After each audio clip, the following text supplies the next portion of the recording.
look down on this beautiful planet and think that at last I have found paradise, paradise, paradise.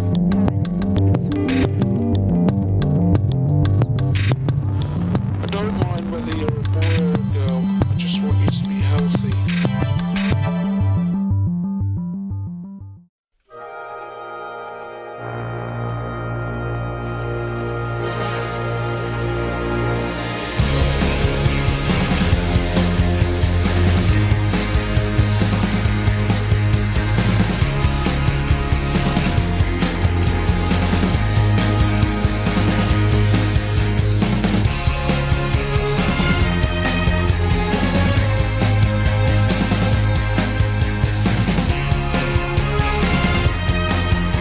Art is hard. Art is moving.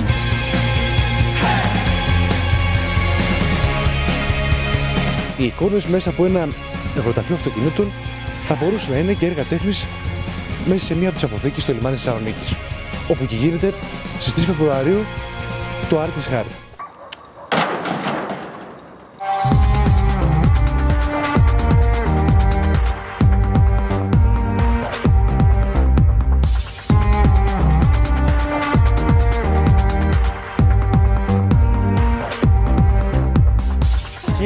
Εγώ είμαι ο Κωνσταντίνος Τίκης. Και εγώ είμαι η Λιάννα Παπαδαφνιάδη. Σημαρά. Σε παρακαλώ. Είμαστε παιδιά της πόλης κατά βάση. Έτσι. Της πόλης. Ναι. Γέννημα θρέμα. Εγώ ασχολούμαι και με τη μουσική παραγωγή. Έχουμε ένα project τους Nine West με δισκογραφίες στο εξωτερικό. Δόξα τω Θεώ πάμε πολύ καλά. Δουλειά δεν έχουμε. Δουλειά δεν έχουμε, διότι τα πράγματα στην Ελλάδα γνωρίζετε ότι είναι πολύ καλά για τους μουσικούς και γενικότερα. Υποστηρίζουν. Εδώ ο Κωστόπουλος εξέδωσε στα τέτοια. Τα παιδιά τους τα υποστηρίζουν πάρα πολύ οι Έλληνες. Ένα για τον Dancer with the Star είμαστε, δεν είμαστε για τίποτα άλλο.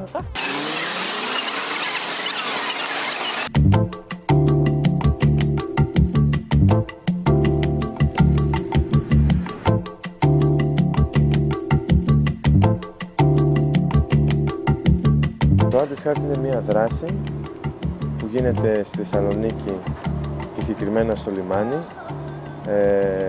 Παλιότερα γινόταν 3 φορές το χρόνο, τώρα γίνεται 1 φορά το χρόνο και είναι μια, να το πούμε, εναλλακτική έκθεση.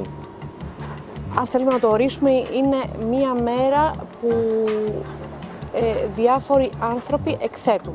Αυτό, πολύ στενά. Αυτό, εσένα.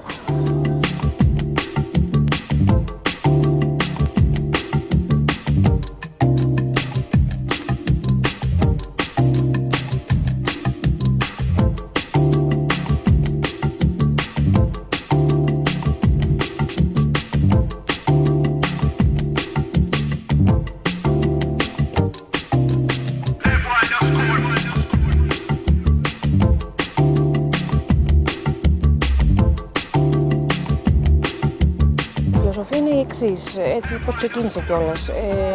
Σκεφτήκαμε τον Κώστα ότι δεν υπήρχε ο χώρος και ο χρόνος σε ανθρώπους που είχαν ταλέντο αλλά δεν μπορούσαν να αναδείξουν αυτό το ταλέντο, να τους δώσουμε εμείς αυτό το χώρο ή να είμαστε η αρχή και το ξεκίνημά τους, να τους δώσουμε αυτή την ευκαιρία. Με πολύ μεγάλο κόστος φυσικά και δικό μας. Και οικονομικό και χρόνου και ψυχικής. Και ψυχικό. Ναι, και ψυχικού άγχους. Αλλά νομίζω ότι ναι, είναι πολύ καλό και για μας. Στο τέλος είναι πάρα πολύ καλό και για μας αυτό που συμβαίνει.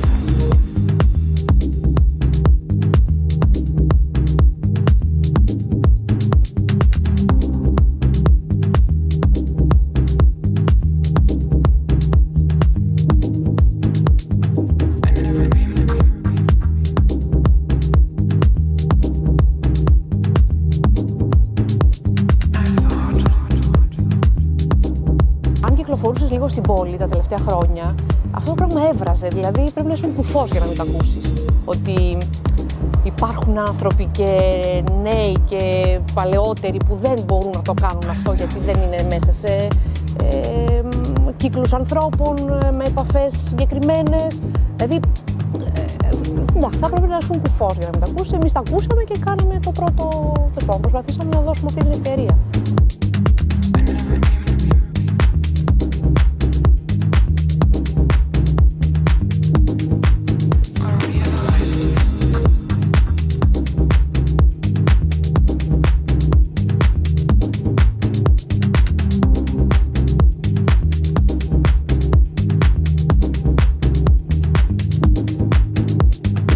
Μια καινοτομία σε αυτό το Artist Heart. Δεν θα λάβει χώρα στην αποθήκη Γ, θα πραγματοποιηθεί στην αποθήκη 7. Μια αποθήκη που μας δίνει τον χώρο για πιο πολλές μεγάλες κατασκευές, για πιο πολύ μοντέρνα τέχνη. Ναι, έχει αυτή τη φθορά του χρόνου που νομίζω ότι θέλουμε να τη δείξουμε αυτή τη φορά. Αλλά το πόσο δένεται η φθορά και η παλαιότητα με το σύγχρονο και το πρωτοποριακό, νομίζω ότι αυτό είναι το στίγμα αυτού του Artist Heart που θα γίνει. Να δώσουμε αυτή τη σύζευξη, τέλος πάντων. Αυτό, και θα έχει μεγάλες κατασκευές, θα έχει γλυπτική, θα έχει ζωγραφική που πάντα έχει. Ναι, τώρα δεν ξέρω, οι καλλιτέχνες προστίθενται συνέχεια και μέχρι τότε δεν ξέρω τι θα έχει, αλλά γενικά αυτά που καλύπτει είναι πάρα πολύ ανοιχτά στο κοινό, δηλαδή ό,τι μπορεί και θέλει να δείξει ο καθένας και να εκθέσει, έχει πάντα με κάποιο φίλτρο δικό μας, έτσι. Ναι, εντάξει.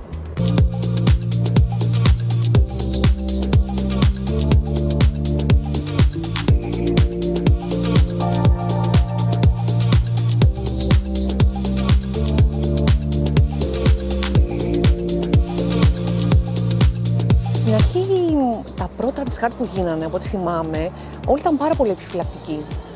Δηλαδή δεν ξέρανε τι είναι αυτό και ήταν και λίγο δύσπιστοι και λίγο καχύποπτοι. Ότι ναι, να έρθουμε, αλλά νομίζω ότι με τον χρόνο το μαθαίνουν και έρχονται πολύ πιο άνεση, γιατί ξέρουν, εντάξει, τα τελευταία Artist Heart τα επισκέπτονται γύρω στα 2 με 2.500 κόσμος. Δηλαδή είναι πολύ καλό και για έναν καλλιτέχνη να εκθέτει στην πρώτη του φορά σε τέτοιο κοινό. Εντάξει, είναι αυτό, είναι πολύ πιο δεκτική. Νομίζω ότι φεύγουν πολύ ευχαριστημένοι, δηλαδή φεύγουν πολύ ικανοποιημένοι και με πολλές ευκαιρίες, ναι, έτσι, την επόμενη μέρα.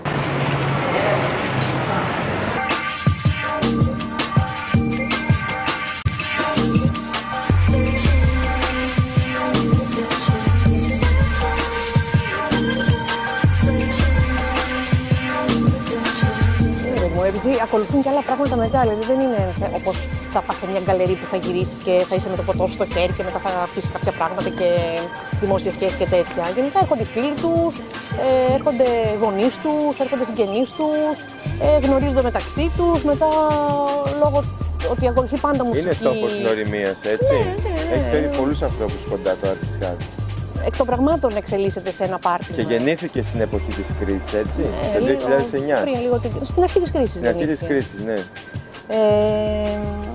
Εντάξει, η αλήθεια είναι ότι ο Κώστας επέμενε πάρα πολύ σε αυτό. Εγώ γενικά κάποια στιγμή τραβήχτηκα και φοβήθηκα, αλλά ο Κώστας το πήρε πολύ. Ναι, εγώ είμαι πιο τολμηρός γενικότερα.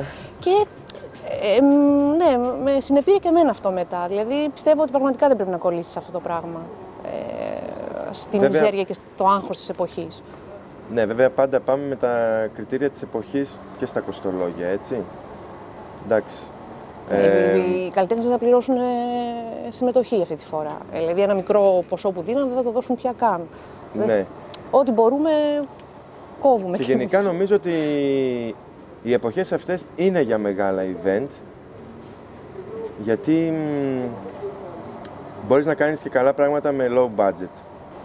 Καταρχήν, το Artist Heart το κάνει όλη η πόλη, έτσι. Εμείς ήμασταν αυτοί που είχαμε την ιδέα, έτσι. Άμα δεν μας στήριζε η Θεσσαλονίκη, πάπαλα που λένε.